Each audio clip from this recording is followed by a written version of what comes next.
So I remember when the first Insidious came out, and as a child, that was probably the most terrifying thing that I could ever be introduced to. Insidious, by word of mouth and by the actual film itself, was easily one of the most scariest things to ever come out for me as a kid. And I still remember watching the first film with my godbrother and my brother. We weren't able to sleep for the entire night, almost 2 nights, because of that movie. And now we have the 5th installment of this Insidious franchise, and honestly, guys, it's literally like this. The first Insidious movie is literally you as a child just being terrified of the most scariest thing, of whatever your parents showed you that just scarred you for life and you were terrified of it. And the Insidious the Red Door, this movie we have here, is literally an example of us just growing up, getting a lot older, and realizing that that video or whatever we were scarred of in our past is just not even remotely as scary anymore. If anything, it's laughable. It's laughable now.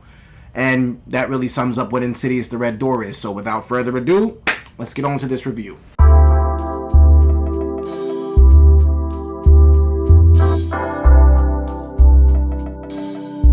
Hey guys, it's your guy in the chair here, and look, this is my review for Insidious the Red Door, starring Patrick Wilson, Rose Byrne, Ty Simpkins, Sinclair Daniel, and was directed by Patrick Wilson himself. And our story follows the Lambert family 9 years after the events of Insidious 2, where certain family members' brains have been erased, or their memories have been erased to, hide what has happened in their past, and they're trying to move on.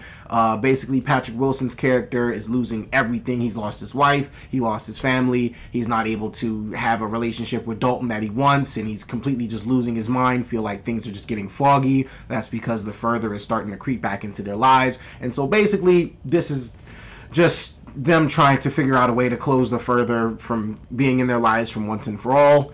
And personally, guys, it's bad. This movie was really, really bad. So let's just get it over with. This is what I liked and what I damn sure didn't like about the movie. Alright, so the only thing that I liked about this movie was Sinclair Daniel's performance. I thought that she was the only shining light in this dark tunnel that we call Insidious the Red Door. This movie is just absolutely dull, lifeless, it's suffocatingly boring. Sinclair Daniel is literally the savior of this entire thing. I mean, does she save it to the point where it can become at least a decent film? No, it's still absolutely ass, but she does the best that she can to put her name out there. Honestly, shout out to her for not only being the black character that survives in the film. Sorry if that's a spoiler. Trust me, you don't really want to watch this movie in the first place, but shout out to her absolutely backpacking this thing and making it somewhat watchable, because everybody else, and I mean every single person in this movie, is trying their best to make this thing as boring as humanly possible. I mean, I've never seen a horror movie completely just try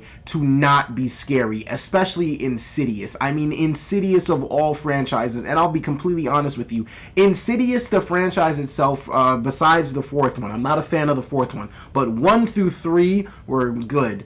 Well, 1 and 3 personally are really good in my opinion. 2 is cool. It's okay. It's not bad. It's got some scares, but it really doesn't do anything story-wise that makes it anything complex. But 1 and 3, in my opinion, are really good. So as far as like the franchise as a whole, it's been pretty consistent. It's been pretty good. This one, however, this movie proves that either it never learned anything from the other Insidious films, or it proves that it's just never seen a horror movie in its life. Like, Patrick Wilson, this is like by far one of the worst directorial debuts I've seen. Actually, that's not true, because I think Charlie Day's directorial debut was Fool's Paradise, and that's the only movie I've seen that's absolutely worse than this one, but this one is definitely up there as well. Patrick Wilson missed the mark by a lot. I don't know what he was thinking in this film. Like I said, it's suffocatingly boring, it's lifeless, it's dull, it's like, and I understand where he's coming from with that tone, because he's trying to set the story up as the family's just being, completely just terrorized, or they're still just haunted by, their past, and they can't really move on. Like this, the further has really just take like the further has basically put over this big heavy weight on the family that they cannot shake off, and it's just making them dreadful and things like that. But the way that it's executed in the film just makes you completely miserable. Like, you don't even feel bad for the family, you just feel just completely just sad, like for yourself. Just for being in the theater, you feel bad for the people you're watching the movie with, because you know that everybody's in there just wasting their time. I mean, this thing is absolutely suffocatingly boring. I mean, on top of that, like I said, you can definitely tell this is a first-time director's movie. Now, with that being said, there was another directorial debut that happened this year that he absolutely knocked it out of the park, Michael B. Jordan and Creed. Personally, I understand that they are two completely different people, but I actually am a fan of Patrick Wilson, and I actually like him in the Conjuring franchises. I liked him in the Insidious movies. I think he's a really decent actor, and I was hoping that him being so close to the Insidious franchise, him literally being a part of the original cast, being the dad, where this thing all started, I thought that that would be able to, resonate to this movie and him bring something refreshing or something at least worthy of this franchise's ending. And truthfully, he absolutely just disrespected all Insidious fans, if I'm being completely honest. This movie is not only a disrespect to, it's not only a slap in the face to Insidious fans, but it's a slap in the face to horror fans, because this thing is not scary at all. The lipstick demon, oh my gosh. The lipstick demon, for me, was one of the scariest creatures. Like I said, Insidious, that first movie, is one of the most terrifying things I could have ever seen as a child, besides the Nightmare on Elm Street remake, because that thing creeped me out too. But like the red lipstick demon was one of the most iconic, scariest characters in the Insidious franchise. And honestly, even his cameos and appearances throughout the movies that wasn't the first one, those were pretty scary, and they were at least, somewhat I'd say, I'll say it was nice to at least see the character in this film, or in those films, be used in that sort of way. But in this film here, he is completely wasted. And I'm not saying wasted in like a lack of screen time. I mean wasted in a lack of scare effect, wasted in the lack of story plot. Like, truly, he's just there because he was where this thing all started. Like, that's the only reason he's in this movie. He's only in this movie for nostalgia purposes. Other than that, it's a wasted character. Honestly, a lot of characters in this movie are only here for nostalgia purposes, including Rose Byrne, who is criminally wasted and is desperately needed throughout this entire film because it's lacking some sort of lifespan. It's without Sinclair Daniels scenes. Patrick Wilson is just completely dragging us down with his depressing performance.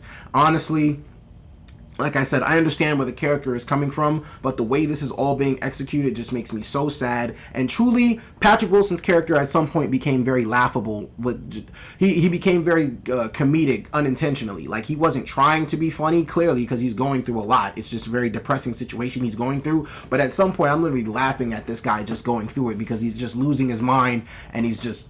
It's just absolutely laughable. This thing is not anything to feel bad for, or I'm sorry, you can feel bad for the people that made this movie, but I'm saying, like, you don't feel bad for any of these characters. You're not resonating with any of them. You're not emotionally attached, because everything that's going on in this movie is just completely stupid. Like I said, this movie's not scary at all. All the scare tactics you can see coming from miles away. They're not even creative in the slightest. They're not creative at all. We're trying to be scary. I mean, like I said, Rose Byrne was criminally wasted. All characters that show up in this film, that like the nerds that helped out Lynn Shane's character, Lynn Shane's character, they all show up in this movie just for nostalgia purposes. They're not serving any true purpose. Speaking of serving true purpose, there was a scene in this movie twice that happened where...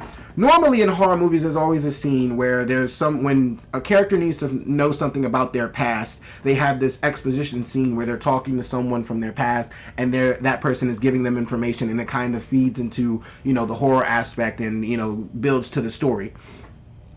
Dalton Ty Simpkins' character called his brother twice in this film to find out what happened in their past, and both phone calls were a waste of screen time. They were a waste of time. I mean, like, those phone calls absolutely served no purpose whatsoever. It really just kept saying, the kid just kept saying, you might want to talk to mom, might want to call mom, I don't really... Like, they didn't even give, like, vague hints to try to remember their childhood. They weren't even trying to build anything remotely special there. They just literally gave the kid screen time so he could say he was in this movie and was able to deliver some lines. I mean, it was a waste of screen time. I mean, like, oh my god, it's like they had really no direction for this movie whatsoever. I mean, I understand that the franchise is ending, so you're kind of wanting to recycle a lot of materials and go back to where it all started, but at least bring something refreshing to the movie as well to make it feel like there's a reason it's being made. This movie has no purpose. This movie has no reason for being created. This movie is just here to make money and have the Insidious name attached to it because we all love Insidious, but they have taken our love for Insidious and absolutely smashed it because this movie is fucking horrendous. This movie is terrible, guys. Like, I'm telling you, is it the worst movie of the year I've seen so far? No. Fool's Paradise is, but this is damn sure probably the second worst film I've seen all year, and it just makes me so mad because I love horror movies. I love to be scared. I love to, you know, even if the movie's not remotely scary, I love a compelling and gripping plot that horror movies bring to the table too. This movie doesn't bring anything at all, and I'll say this about Ty Simpkins. His character wasn't that bad. There are moments in the film where his character kind of makes me roll my eyes, but overall he's an okay character. But like I said, nobody except for Sinclair Daniel is doing anything to try to salvage this movie at all. Even when Rose Byrne shows back up in the film, I'm thinking finally she's going to be able to save this thing and make it at least somewhat tolerable. She can't do it. No one can. Patrick Wilson fucked up badly. Like, this thing is just completely awful from start to finish. I was bored out of my mind. I mean, I was really hoping this movie was to prove me wrong because I put it on my movies I'm not looking forward to list, but for whatever reason, I was right to put that movie on this list because it absolutely failed all my expectations. It didn't even meet. I don't even know what I was expecting from this movie, but I promise you, it wasn't this. This completely was something I just wasn't really expecting at all. Like I said, it was a piss poor effort at an attempt of making a horror movie. You would have thought that Patrick Wilson has never seen a horror movie in his life. You would have thought Patrick Wilson never even watched these Insidious movies. Like, the drastic change in tone, the depressing melancholy tone is still a recurring theme. It's an occurring theme throughout all these films, but the scary themes and the tones of the previous four movies are missing in this one completely. That's why I'm just like, I don't know what we were doing here. But look, overall, guys, Insidious is very disappointing. It's could be compared to being waterboarded by wet feces or just being shit on by an elephant in the face. I don't know. Either or, this shit stinks. So, with all that being said, for all those reasons and so many more, guys, I'm going to give Insidious the Red Door a 1 out of 5 stars. Alright, guys, so Insidious the Red Door, have you seen it? What did you think about it? Be sure to comment below your thoughts on the film. Like, share, subscribe, all that good stuff and so much more, guys. I really do appreciate you for watching. Look, this is your guy in the chair. More content coming to you soon.